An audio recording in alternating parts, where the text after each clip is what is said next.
नमस्कार, आप देख रहे हैं रब्जी लाइव और मैं हूं आपके साथ नुपुर शर्मा। अशोक गहलोत ने सचिन पायलट को कहा गद्दार। जी हां, अशोक गहलोत और सचिन पायलट के बीच मतभेद जग जाहिर है, लेकिन इस बार गहलोत ने पायलट को गद्दार कहकर एक तरह से कांग्रेस में बगावत की एक नई कहानी लिखने की कोशिश की है। दरअसल अशोक गहलोत ने 2020 में हुई कांग्रेस बगावत के बारे में बताया कि यह संभवतः हिंदुस्तान में पहली बार हुआ होगा जब एक पार्टी अध्यक्ष ने अपनी ही सरकार गिराने की कोशिश की है। अशोक गहलोत ने कोई सबूत पेश नहीं किया, लेकिन कहा कि इस बगावत को भारतीय जनता पार्टी ने ही फंड किया था और इसके पीछे केंद्रीय गृह मंत्री अमित शाह, धर्मेंद्र प्रधान सहित बीजेपी के वरिष्ठ नेता शामिल थे। उन्होंने कहा कि सचिन पायलट को अपनी 2020 में की गई बगावत के लिए माफी मांगनी चाहिए थी, लेकिन उन्होंने ऐसा नहीं किया। वहीं अशोक गहलोत द्वारा गद्दार कहे जाने पर सचिन पायलट ने कहा है कि ऐसे झूठे आरोपों पर प्रतिक्रिया देने की जरूरत नहीं है। पायलट ने कहा कि यह ऐसा समय नहीं है जब एक दूसरे पर हमले बोले जाएं।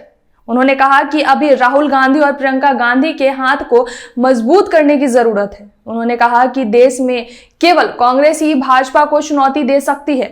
गहलोत ने कहा कि गुजरात में चुनाव चल रहे हैं जहां अशोक गहलोत प्रभारी हैं, इसलिए हमें भाजपा को हराने के लिए एकजुट होकर लड़ाई लड़नी होगी।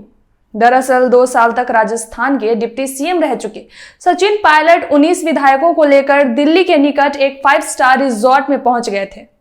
यह कांग्रेस को सीधी चुनौती थी, या उन्हें मुख्यमंत्री बनाया जाए या वह कांग्रेस छोड़कर चले जाएंगे।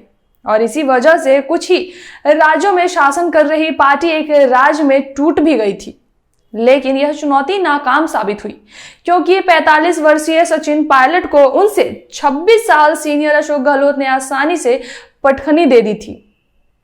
उस वक्त उन्होंने भी एक 5 स्टार रिजॉर्ट में ही 100 से भी ज्यादा विधायकों को ले जाकर अपनी ताकत दिखाई थी, जिससे यह साफ हो गया कि दोनों नेताओं में कोई मुकाबला था ही नहीं। सचिन पायलट को इस नाकामी के बाद नतीजा भी भुगतना पड़ा था।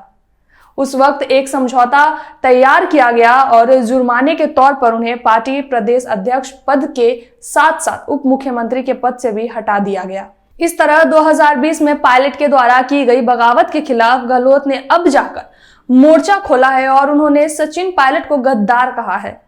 हालांकि सचिन पायलट इस मुद्दे को अभी तुल नहीं दे रहे हैं, पर यह शांति किसी बड़े सुनामी की आहट हो सकती है।